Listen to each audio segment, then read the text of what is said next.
Bom dia, boa tarde ou boa noite a todos, seja qual for o horário que estiver assistindo a esse vídeo. Meu nome é Matheus, estudante da Faculdade de Saúde e Humanidades Bituruna. Venho através desse vídeo, com outros colegas da faculdade, realizar um projeto que falará um pouco sobre pessoas com deficiência. Aqui falaremos um pouco sobre a inclusão, a interação e algumas dificuldades passadas por essas pessoas criadas por barreiras sociais. Aqui pretendemos passar o máximo de informação possível para que, ao menos um pouco, possamos auxiliar na melhora da percepção social em relação a esses indivíduos. A questão da pessoa com deficiência é um tema de extrema importância e relevância na nossa sociedade atual. A busca pela inclusão e igualdade de oportunidades para pessoas com diferentes tipos de deficiência tem ganhado cada vez mais destaque, impulsionando ações e debates em diferentes áreas, como a educação, o mercado de trabalho, a acessibilidade e os direitos humanos, é claro. De acordo com o censo de 2010 do IBGE, quase 46 milhões de brasileiros, cerca de 24% da população, declaram ter algum grau de dificuldade em pelo menos uma das habilidades investigadas, seja ela enxergar, ouvir, caminhar ou subir degraus, ou possuir deficiência mental ou intelectual. Ao longo dos anos, as percepções e abordagens em relação às pessoas com deficiência têm passado por transformações significativas. De uma visão de mais exclusão e segregação, tem se caminhado para uma perspectiva mais inclusiva, reconhecendo a importância da diversidade e valorizando o potencial de cada indivíduo, independentemente de suas limitações físicas, sensoriais, intelectuais ou emocionais. A deficiência não deve ser vista como uma característica que define uma pessoa por completo, mas sim uma parte de sua identidade. Cada indivíduo possui habilidades, talentos e capacidades únicas, e é fundamental que a sociedade esteja preparada para acolher e proporcionar as condições necessárias para que todas as pessoas possam participar plenamente da vida em sociedade. Nessa perspectiva, é fundamental promover políticas públicas inclusivas, investir em educação inclusiva e acessibilidade, fomentar a conscientização e combater estigmas e preconceitos. A inclusão da pessoa com deficiência não se resume apenas a adaptar espaços físicos, mas também a promover uma mudança cultural que valorize a diversidade e garantia a igualdade de oportunidades para todos. Nesta introdução, apenas abordei aspectos gerais e conceituais sobre o tema da pessoa com deficiência. A partir de agora, falaremos sobre tipos de deficiência específicas, tais como deficiência auditiva, espectro autista e nanismo. A deficiência auditiva é uma condição que afeta a capacidade de uma pessoa de ouvir sons de forma total ou parcial. Pode ter diferentes causas e níveis de gravidades, desde perdas auditivas leves até surdez total. É importante destacar que a deficiência auditiva não afeta apenas a audição, mas também pode ter impactos significativos na comunicação, na interação social e no desenvolvimento pessoal. As pessoas com deficiência auditiva enfrentam desafios específicos em seu dia a dia. A comunicação verbal pode ser comprometida, tornando difícil ou até mesmo impossível a compreensão de falas, chamadas ou outros sons importantes. Além disso, a deficiência auditiva pode limitar a participação em atividades sociais, acadêmicas e profissionais, dificultando o acesso à informação e a interação com outras pessoas. Felizmente, existem estratégias e recursos que podem ajudar a minimizar essas dificuldades e promover a inclusão de pessoas com deficiência auditiva. Uma das abordagens mais conhecidas é a linguagem brasileira de sinais, Libras, uma linguagem visual gestual conhecida como meio legal de comunicação no Brasil. A Libras permite que pessoas surdas se comuniquem efetivamente entre si e com pessoas ouvintes que também dominem a língua. Além da Libras, outras tecnologias e recursos são utilizados para facilitar a comunicação e a interação de pessoas com deficiência auditiva. Os aparelhos auditivos são dispositivos eletrônicos que amplificam os sons e podem ser úteis para pessoas com perda auditiva parcial. Implantes cocleares São dispositivos cirúrgicos que podem ajudar pessoas com surdez profunda ou total, permitindo que elas recebam estímulos sonoros diretamente no nervo auditivo. É essencial promover a inclusão e garantir a acessibilidade para pessoas com deficiência auditiva em diferentes áreas da vida.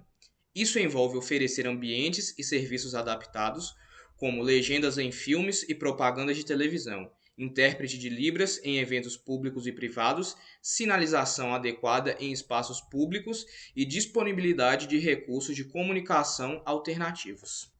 Além de tudo isso que eu disse anteriormente, é fundamental combater estigmas, preconceitos e discriminação que possam afetar as pessoas com deficiência auditiva. Educação inclusiva, sensibilização da sociedade e promoção de políticas de acessibilidade são passos importantes para garantir a igualdade de oportunidades e a plena participação das pessoas com deficiência auditiva na sociedade.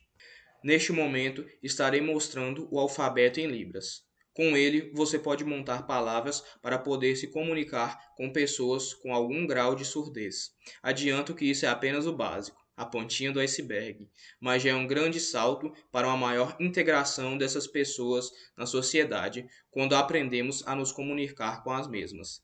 Caso você que esteja nos assistindo queira se aprofundar nos estudos de Libras, existem tanto cursos gratuitos como pagos para você se aperfeiçoar cada vez mais.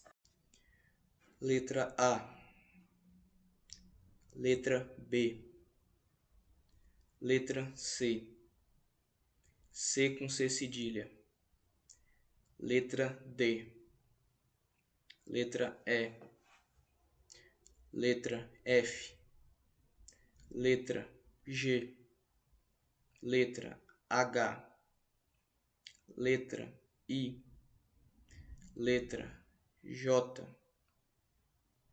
letra K, letra L, letra M, letra N, letra O, letra P, letra Q, letra R, letra S, letra T, letra U, letra V, letra W, letra X, letra Y e letra Z.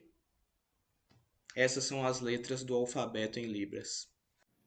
Olá, meu nome é Sabrine e hoje eu vou falar um pouco sobre o nanismo. Bom, o que seria o nanismo? O nanismo, ele é classificado desde 2004 como deficiência física. É caracterizado pela baixa estatura, considerando a média da população de mesma idade e sexo. Como que uma criança é diagnosticada com nanismo? Geralmente, crianças, adolescentes sofrem com aumento de peso, estatura abaixo do normal, o crescimento lento, atraso no desenvolvimento e na puberdade atrasada também. Geralmente, é definido que uma pessoa tem nanismo quando ela tem menos de 1,40 m. Geralmente, os adultos têm menos que isso. Eles chegam a ser 1,20 m. As complicações mais comuns incluem o arqueamento das pernas, curvatura das costas e dentes apinhados. Também é comum o aumento da cabeça, deformidade física e também escoliose. O tratamento dessa doença pode até ajudar, mas essa doença não tem cura. E o tratamento depende da gravidade da situação. Tem alguns que podem até levar à cirurgia. Esses tratamentos, eles visam reduzir as complicações. A cirurgia pode estabilizar e corrigir a coluna vertebral. E com medicamentos hormonais, pode aumentar a altura em alguns casos. Quais são os especialistas que podem tratar nesse caso? O endocrinologista, que trata os distúrbios metabólicos e hormonais, os pediatras, que fornece o atendimento médico para bebês, crianças e adolescentes. O geneticista é o médico que dá o diagnóstico e que trata os distúrbios hereditários. Bem, geralmente, as pessoas com nanismo sofrem muito preconceito.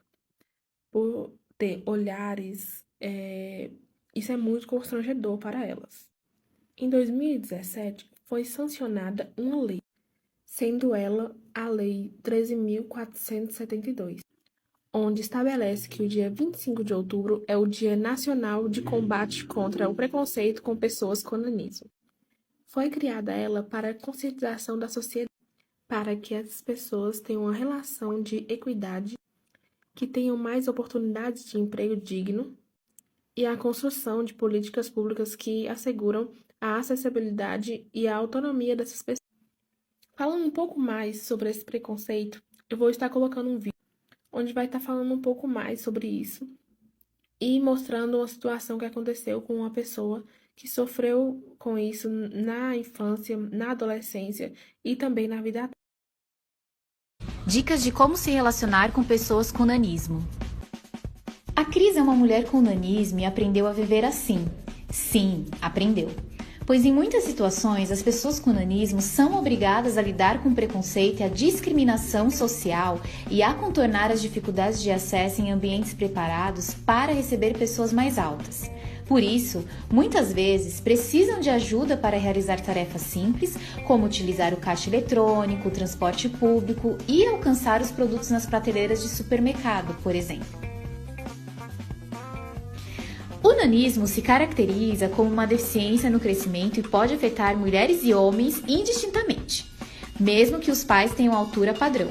E isso não difere os de levar uma vida normal, estudar, trabalhar, namorar, casar, enfim, os mesmos direitos de todas as pessoas.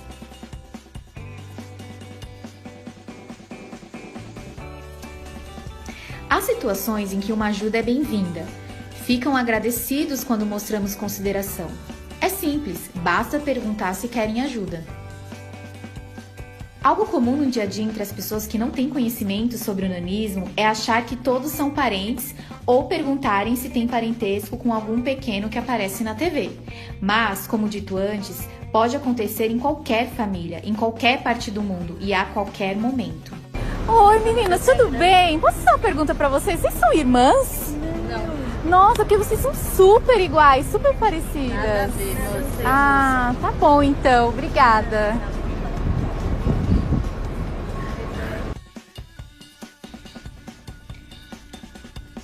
Eles trabalham e realizam diversas atividades como qualquer pessoa. Por isso, é importante pensar na acessibilidade dos ambientes corporativos para que possam exercer suas funções.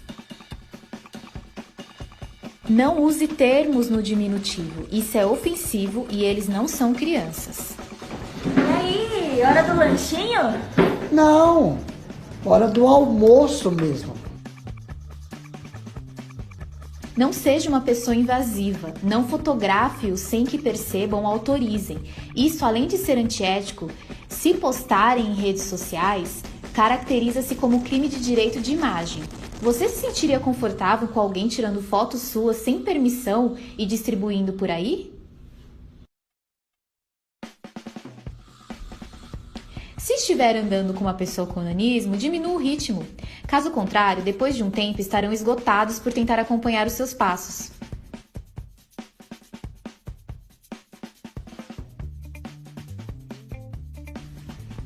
Em alguns casos no transporte, se o ônibus não ficar bem alinhado na guia ou plataforma, as pessoas com nanismo, além da dificuldade de subir, podem cair e se machucar.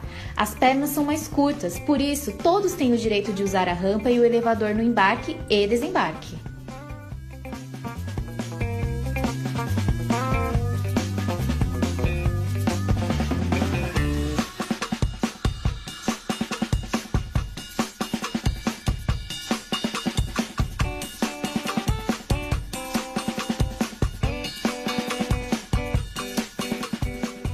Uma pessoa com nanismo também é uma pessoa com deficiência, por isso tem prioridade nas filas e nos assentos preferenciais. Este é o recado da Secretaria Municipal da Pessoa com Deficiência em nome de todos os pequenos da cidade. Mais respeito, empatia e inclusão. Faça a sua parte!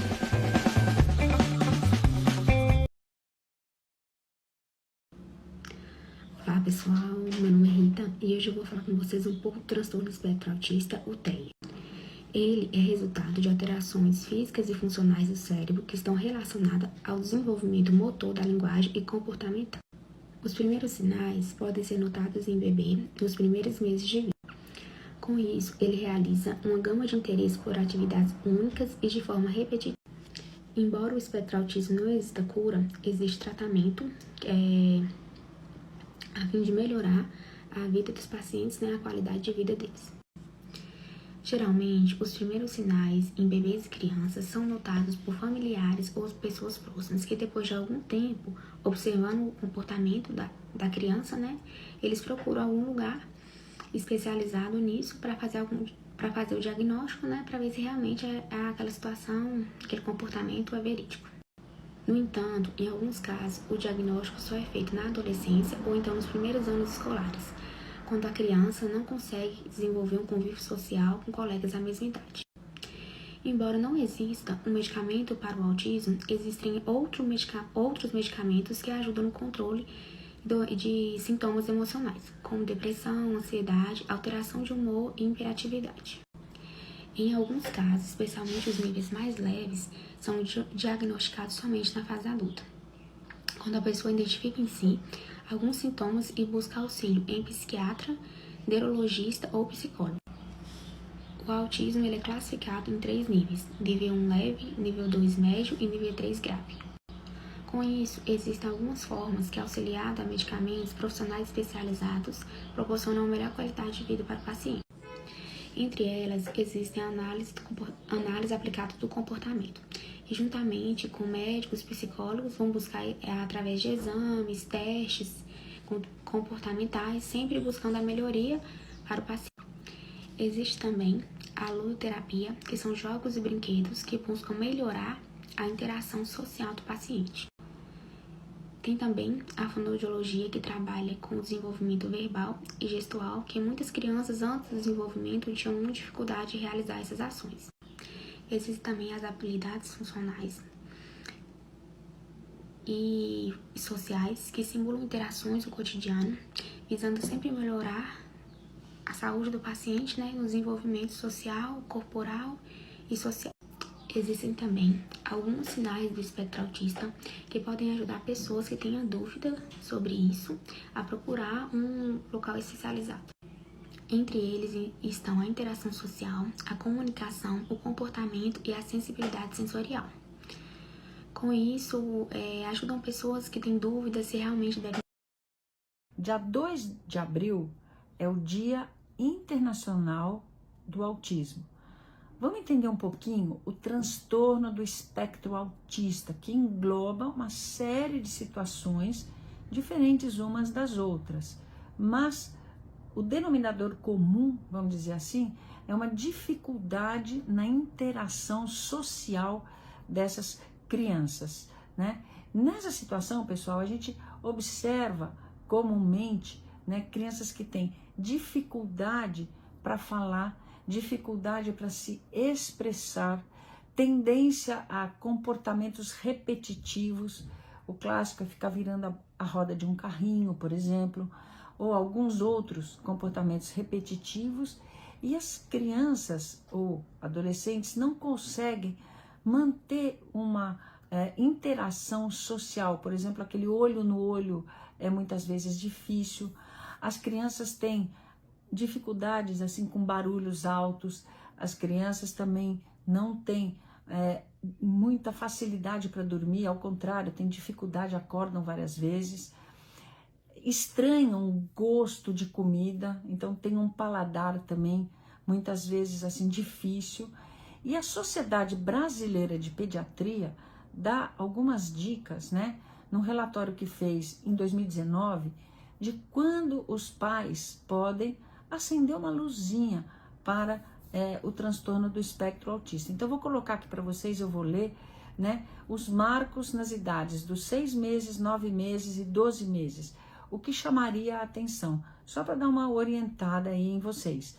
Então, olha, com 6 meses, as crianças, os bebês, na verdade, têm poucas expressões faciais, baixo contato ocular, isso é importante, ausência do sorriso, aquele sorriso social, e tem pouco engajamento sociocomunicativo.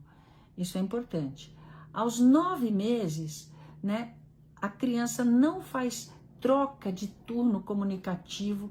Assim, cadê mamãe, cadê o papai? Eles não conseguem ver, não balbuciam, né? Mamãe, papai, são desinteressados, né?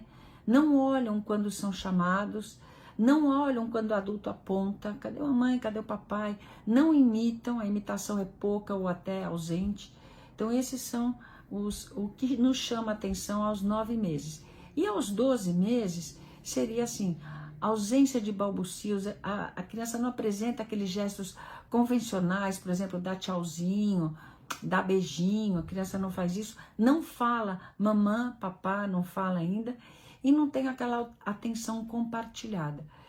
Então, isso é muito importante, a gente prestar atenção nesses marcos, e em qualquer idade, se a criança perdeu uma dessas habilidades, isso também deve chamar atenção.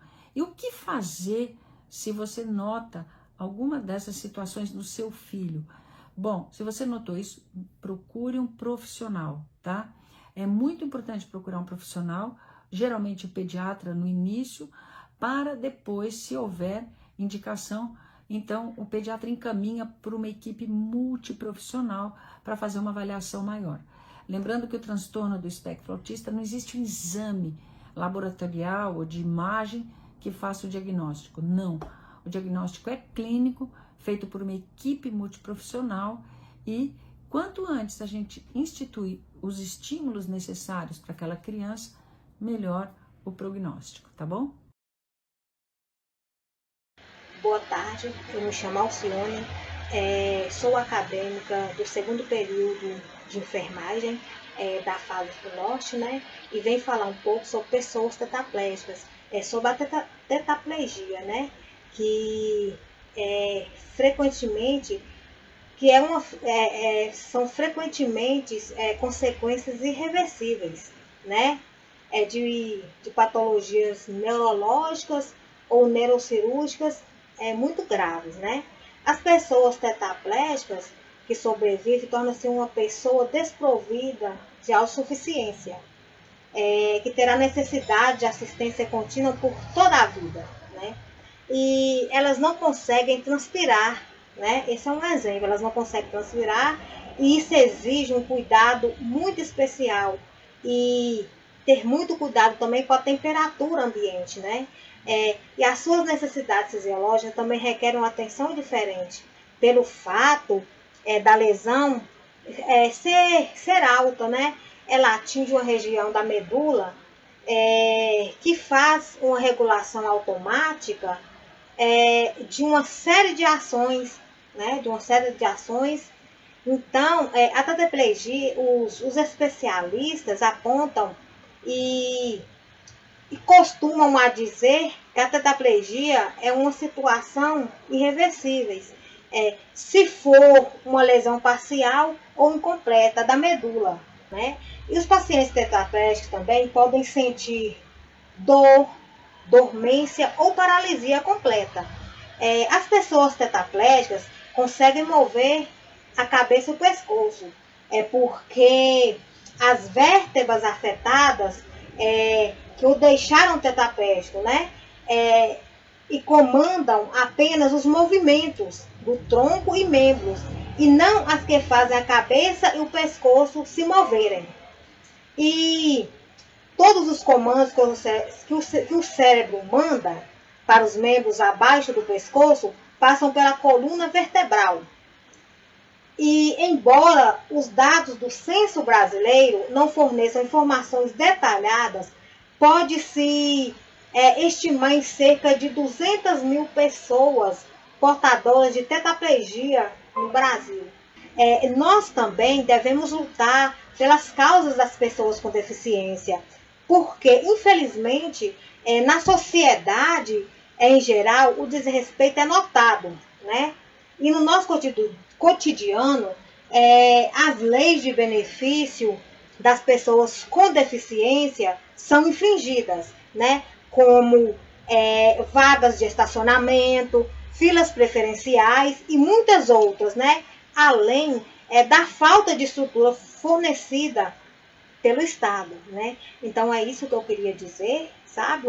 Explicar um pouco sobre a tetraplegia, porque hoje em dia são muitos acidentes, né?